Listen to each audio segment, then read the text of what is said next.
back on IceTime.TV with Cardiff Devils head coach Andrew Lord after a very impressive 5-0 win against the Greyhead Clan. And Andrew, I guess what a difference a week makes. 2 games, no goals conceded, 9 goals scored, and just consistent performances and a whole team effort. Yeah, I guess the whole city can maybe sleep a little better tonight. It was sort of the end of the world there 6-7 days ago. So no, it was good. It was, you know, lots of good stuff. You could probably talk all night about the changes. I'm not going to talk about a lot of them, but I think just the buy-in was definitely there, the hunger, the desire, you know, not that we're never not hungry or, you know, wanting it, but just that 5-10% can really look different on the ice because of hockey, because it's so fast. It's a little black puck. You can go from, you know, being chumps to champs again. And just really happy with the buy-in. I thought it was a total team performance, you know, here and in Dundee. And yeah, we'll take it, and we're getting our momentum and our swagger back, so it's good. You talk about the fact that it did seem like the end of the world last weekend. I posed this question to Todd Kalman earlier. Do you mind that attitude from Devils fans, the fact that that winning culture has come here now, that maybe in your first season it would have been, oh, well, the guys tried hard. Now there's the expectation that you should win every game? No, we love it, to be honest. It's, you know, it means we're very, very successful, and that's what we want. And I think that was a learning curve on the Sunday, to be honest. I thought Saturday we were garbage. Well, maybe not garbage, it's a bit harsh, but not very good. And Sunday, last weekend, the first period wasn't great, but we still outchanced them by a large margin. They get 2 on the power play there, and it was a good learning lesson because some of our guys just, all of a sudden, the whole building, everyone collectively just hit the panic button, and we were still in that game. It was a shame.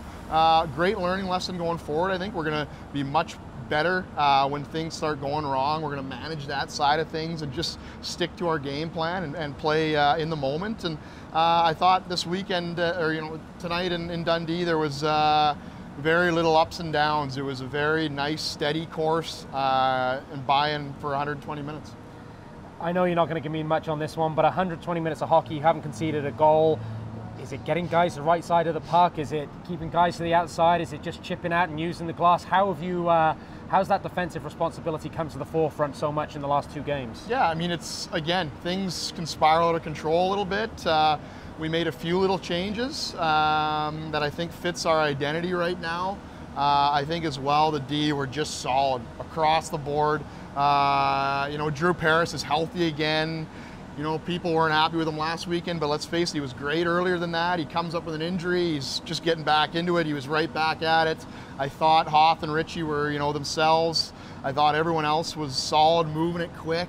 And when we move that puck quick and we play at our pace, we're very difficult to play against. And I also thought, you know, the forwards were backtracking, buying in. The block shots were, or even just being in the shooting lanes to deter shots was there much more. And a huge thing is our special teams is, you know, is pretty much back on track. I know there weren't many tonight, but between tonight and Dundee, we're on the positive side of that, so that's huge as well.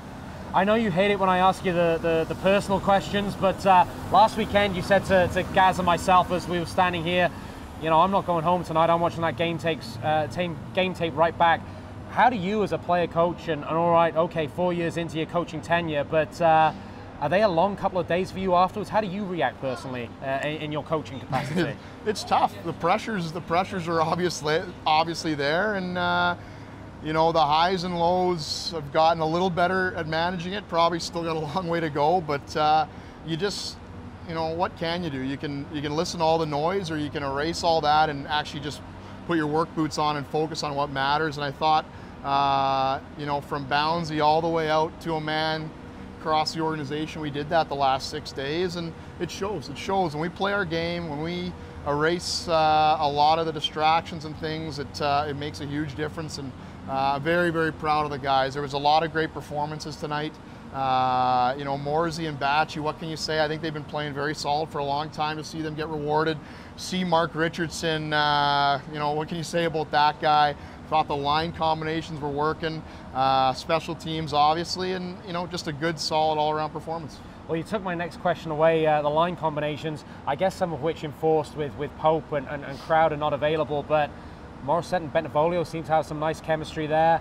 Ulmer as the big body between you and Farina. That seems to be quite an imposing line. And Haddad, of course, complements Martin and Azzelin. So there was chemistry all over the ice tonight. Yeah, and I think, you know, that's another thing. We're starting to get on a roll after a big weekend with Sheffield and Nottingham, and Poper goes down, and you know, it's no excuse, but at the same time, that line was firing and Poper was playing great, and it took us 10 days to get it back on track, which is obviously too long, but we found the combinations, and I thought across the board there was some great identity throughout the lines, and it was fun. It was fun. I think it's interesting because you come into the season through the recruiting process, you got your, you know, I guess, blueprint of how you think it's going to go and this and that and where guys are going to be, and you think Joe Haddad and Asselin and Ulmer's the one line you don't need to worry about, and for whatever reason they go a little cold, and other things happen, and here we are 8 weeks in, and we've juggled things a bit, and all of a sudden now the guys are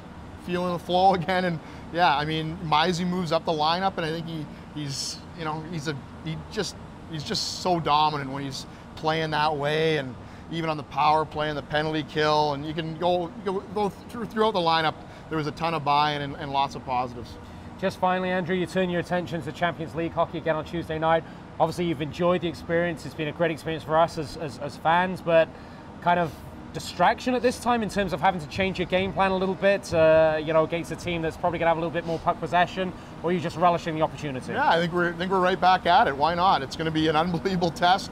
Probably the hardest one we've faced. Probably the hardest one a lot of us have faced in our entire hockey careers, and we're going to relish it. I think it's going to be great, and just looking for the guys to get some rest here tonight and be ready to go for a big one on Tuesday.